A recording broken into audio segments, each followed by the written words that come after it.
السلام علیکم ورحمۃ اللہ وبرکاتہ۔ پیارے بچوں، 8ویں جماعت کی اردو سبق کا نام ماحولیاتی آلودگی، صفحہ نمبر 117۔ اس کے 4 حصے سے قبل ہم نے پڑھے ہیں۔ آپ کو یاد ہوگا ان 4 حصوں میں ہم نے کیا پڑھا ہے۔ آج ہم 5واں حصہ پڑھنے جا رہے ہیں۔ اس پورے لیسن کا، اس پورے عنوان کا، اس سبق کا لب لباب یہ ہے کہ ہم اپنے ماحول میں، اپنے گرد نواح میں، اپنی بستی میں، اپنے گھر کے ارد گرد، بستی کے ارد گرد، اپنے علاقے میں گندگی نہ پھیلائیں۔ آلودگی کے لفظی معنی ہے گندگی، ناپاکی۔ تو اس گندگی سے ہم بچیں۔ یہ کون سی گندگی ہے؟ یہ بہت قسم کی ماحول کے اندر گندگی ہے، اور اس گندگی سے ہم اپنے آپ کو، اپنی بستی کو، اپنے ارد گرد ندی نالوں کو اور دریاؤں اور جھیلوں کو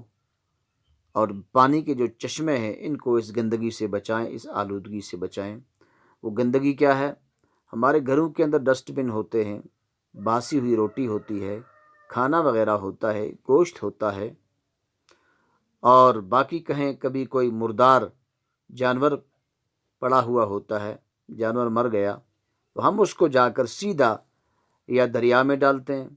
یا پانی کے کسی چشمے میں ڈالتے ہیں، یا کسی نالے اور جھیل میں ڈالتے ہیں۔ تو عزیز بچوں، جب ہم نے اس کو وہاں جا کر ڈالا، اس گندگی کو، اور وہ پانی بھی پھر ہم خود استعمال کرتے ہیں، تو جب اس گندے پانی کو ہم نے استعمال کیا، اس کا اثر ہماری صحت پر پڑا، ہم بیمار ہو گئے، ہمارا ماحول خراب ہو گیا، ہمارا سسٹم خراب ہو گیا۔ تو ہمیں چاہیے کہ ان چیزوں سے ہم خود بھی بچیں، دوسروں کو بھی بچائیں، اپنے آپ کو صاف رکھیں، اپنے ماحول کو صاف رکھیں، اپنی بستی کو صاف رکھیں، ندی نالوں کو صاف رکھیں، جھیلوں کو صاف رکھیں، پانی کے چشموں کو صاف رکھیں۔ تو اس سبق کا جو اصل مقصد ہے وہ ہے کہ ماحول کے اندر ہم جو آلودگی ہے اس سے بچیں۔ گلی گلی، محلہ محلہ اور بازاروں میں ہر طرف ریڈیو، لاؤڈ اسپیکر اور گاڑیوں کا شور ہے۔ ایک تو وہ آلودگی ہے، گندگی۔ دوسری سب سے بڑی جو ماحول کے اندر ایک قسم کی آلودگی ہے وہ ہے بازار ہوں چاہے بستیاں ہوں، دیہات ہو چاہے شہر ہو، چاہے بستی ہو چاہے گھر ہو، یہاں ریڈیو کی آواز، لاؤڈ اسپیکرز کی آواز، گاڑیوں کا شور، گاڑیوں کا دھواں، فیکٹریوں کا دھواں، یہ ماحول کے اندر ایک بہت بڑا ناسور ہے۔ اس ریڈیو کی آواز سے، آپ نے ریڈیو لگایا، آپ کے ہمسائے میں، آپ کی بستی میں، آپ کے قرب جوار میں کوئی طالب علم پڑھ رہا ہے، اور جب آپ نے یہ ریڈیو، اس کی آواز اونچی رکھی تو وہ ڈسٹرب ہوگا، وہ پڑھ نہیں پائے گا، اس کے ذہن پر اس کا برا اثر پڑے گا، اس کی تعلیم پر اس کا برا اثر پڑے گا۔ لہٰذا ہمیں چاہیے کہ ہم خود بھی اس سے بچیں، اس شور، اس غوغا سے، اور اپنے پڑوسیوں کو بھی بچائیں، اپنے دوستوں کو بھی بچائیں، اپنے ساتھیوں کو بھی بچائیں۔ لاؤڈ اسپیکر کا بے تحاشا استعمال، گاڑیاں چلتی ہیں، سبزی والا، مرغے والا، کریانے والا، آج یہ کہاں جاتے ہیں؟ بستیوں میں جاتے ہیں،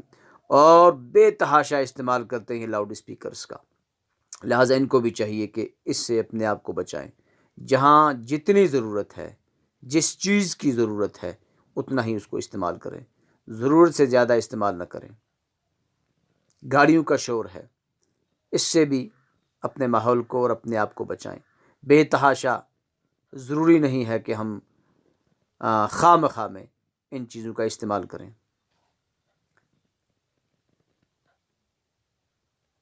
کچھ لوگ تو ریڈیو اور ٹی وی کی آواز کو اتنا تیز کرتے ہیں کہ دوسرے کی آواز سنائی نہیں دیتی۔ دیکھیے، آپ نے اپنے گھر میں بیٹھے ہوئے اتنا اس ریڈیو اور ٹی وی کی آواز اتنی رکھی ہے کہ دوسرا کوئی آواز نہیں سنتا، اور نہ آپ خود کسی دوسرے کی آواز سن سکتے۔ حادثہ ہو گیا، مکان میں آگ لگ گئی، باہر کوئی اور حادثہ ہوا، آپ نے ریڈیو اور اس کی ٹی وی کی آواز اتنی اونچی اور اتنی بلند رکھی ہے، نہ آپ کسی کی آواز سنتے ہیں، اور آپ کے بغل میں جو رہ رہا ہے نہ وہ کسی کی آواز سن سکتا ہے، وہ بھی ڈسٹرب ہے، اور آپ بھی اپنے آپ کو اس آواز کی وجہ سے اتنا آپ نے اپنے آپ کو مشکل میں ڈالا ہے کہ اگر باہر کوئی حادثہ ہو رہا ہے، باہر کوئی اور ایسا کام ہو رہا ہے جو آپ کے لیے، آپ کے گھر کے لیے بالکل کیا ہے، جان لیوا ہے، آپ کو اس کی بھی خبر نہیں کہ باہر کیا ہو رہا ہے، لہٰذا خود بھی بچیں، دوسروں کو بھی بچائیں۔ دیکھیے، اگر کوئی ایسا کر رہا ہے تو دوسرا آدمی ڈسٹرب ہوتا ہے، اس کے لیے ایک قانون ہے جس کو کہتے ہیں ایزیمنٹل رائٹ، وہ جا کر اپنی درخواست پیش کر سکتا ہے عدالت میں کہ میرا پڑوسی، میرا بھائی، میرا ساتھی، میرے قرب جوار میں رہنے والا، میرا ایمان والا بھائی چاہے غیر ایمان والا ہو، کہ اس نے اپنے ریڈیو کی، اپنے ٹی وی کی آواز اتنی اونچی رکھی ہے، میں ڈسٹرب ہو رہا ہوں، میری فیملی ڈسٹرب ہو رہی ہے، میری تعلیم پر، میرے بچوں کی تعلیم پر براہ راست اثر پڑ رہا ہے، اور یہاں کوئی اگر وہاں بیمار ہے تو اس کی صحت پر اثر پڑ رہا ہے، لہٰذا قانون نے ایک جواز رکھا ہے کہ آپ اپنے آپ کو اس طرح بچا سکتے ہیں۔ تو لہٰذا ہم خود بھی بچیں، دوسروں کو بھی بچائیں، یہاں پر نوبت ہی نہ پہنچے۔ اکثر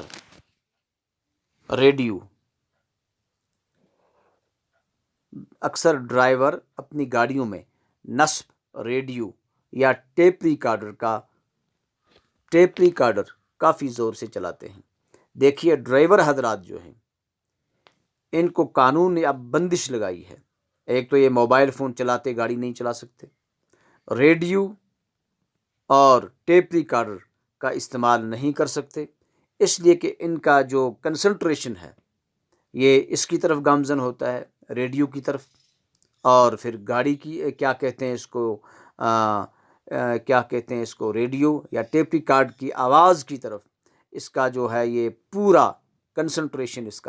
اس کا پورا جو ذہن ہے یہ ادھر ہوتا ہے، یا یہ موبائل چلا رہا ہے، موبائل اس کے کان میں ہے، اس کا دھیان ادھر ہے یا گانے کی طرف ہے، تو اس کا نتیجہ کیا نکلتا ہے؟ جب دھیان سٹیئرنگ پر نہیں ہے، بریک پر نہیں ہے، موبائل فون چلا رہا ہے یا گانے کی آواز سن رہا ہے، دھیان ادھر ہے، تو اس کا نتیجہ کیا ہوگا؟ ایکسیڈنٹ، خود بھی ہلاکت میں، سواریاں بھی ہلاکت میں، کروڑوں کی جانیں اور گاڑی بھی ہلاکت میں، اپنا آپ بھی ہلاکت میں، سب سے پہلے اپنی جان، پھر کروڑوں کی جانیں، پھر گاڑی تو چیمانہ دارد ہے پھر جہاں انسان نہیں۔ تو لہٰذا ڈرائیور حضرات جو ہیں ان کو اس چیز سے بچنا چاہیے، اور قانون نے بھی ان پر بندش لگائی ہے۔ اور پھر گاڑی کے اندر جو سواریاں ہیں وہ ڈسٹرب ہوتی ہیں، کوئی آواز سننا پسند نہیں کرتا، کوئی گانا سننا پسند نہیں کرتا، کوئی سگریٹ بیڑی تو بالکل منع ہے، کسی پبلک پلیس پر، گاڑی میں اور اڈے میں یا کسی دفتر میں سگریٹ بالکل نہیں پی سکتا، اس کے لیے بالکل ایک قانون نکلا ہے، وہ بالکل منع ہے، تو ان کو بھی اس سے بچنا چاہیے، خود بھی بچیں، ان کو بھی بچائیں۔ تو خصوصاً ڈرائیور حضرات جو گاڑیوں میں یہ غلط چیزوں کا استعمال کرتے ہیں، یہ گاڑی پیسنجرز کی ہے، ان کی نہیں ہے، اگر ان کی اپنی ہے تو پھر پیسنجر کو نہ اٹھائیں، اگر پیسنجر کو اٹھاتے ہیں تو پیسنجر کی مان کے چلیں، گاڑی کو تیز نہ چلائیں، اور ان چیزوں سے خود بھی بچیں، دوسروں کو بھی بچائیں۔ آواز اتنی اونچی ہوتی ہے کہ لگتا ہے کان کے پردے پھٹ گئے، یہ شور آلودگی کی ایک اور شکل ہے، یہ بھی ایک آلودگی کی شکل ہے، یہ آلودگی خطرناک ہے۔ شور سے ہمارے جسم کے مختلف اعضاء، خاص کر کانوں اور دماغ پر کافی برا اثر پڑتا ہے۔ اس شور کا